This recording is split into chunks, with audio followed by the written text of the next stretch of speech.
As we were planning our book in common, Hidden America, I had wondered if there might be a hidden ULSD. After conversation with Deborah Wayne, she suggested I check out central sterilization.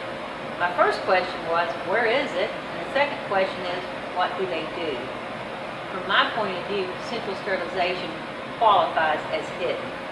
Let's take a moment to take a glimpse inside an occupation most of us know very little about. Let's check it out.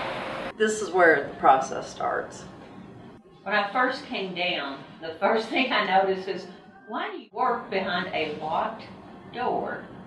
Well, because we have millions of dollars of instruments and equipment in here, and also because we need to maintain the environment because it is a sterile processing facility, and if we have a lot of traffic in, contaminants can come into the room.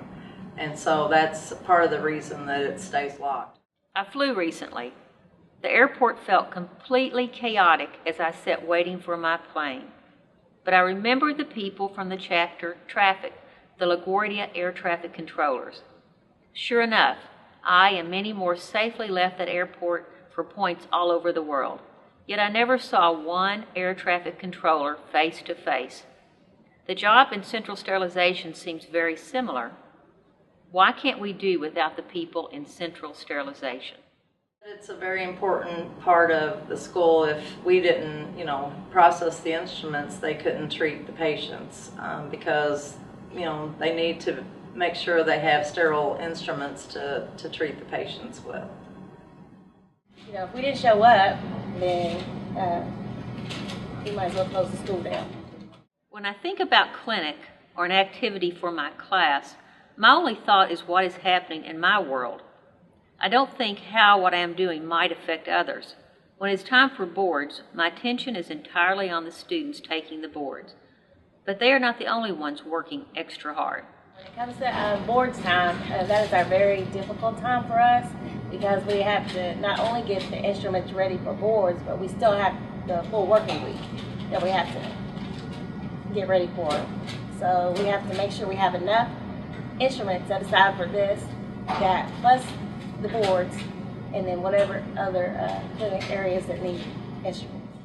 When we go to the dispensary, I believe there is an endless supply of clean instruments. However, I'm realizing there is much more to it. There's a lot of hard work behind the scenes. Yes, this job is very hard. It's, like I said before, it's more physical.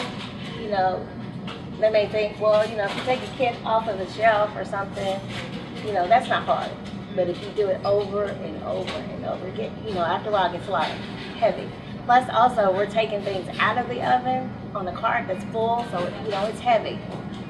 So, is it hot? Yeah, it's very hot. We have to wear oven mitts when we take stuff out of the oven, so we're careful not to burn ourselves. But yeah, down here it's really hard. Tough on the body. I would invite people to come and visit. Per Miss Bird, there are over 1,000 instrument cassettes cleaned each month. That's not even including handpieces and burr blocks. We talk about the importance of patient-centered care. This is something we all strive for in clinic. Yet we have unseen heroes fighting to fulfill that mission right here in our basement. I have a personal gratitude for central sterilization. In my opinion, the advantages are that I get to know that I am helping by, sterilizing the instruments and giving patients quality care. It's just a lot to it, more than what they see.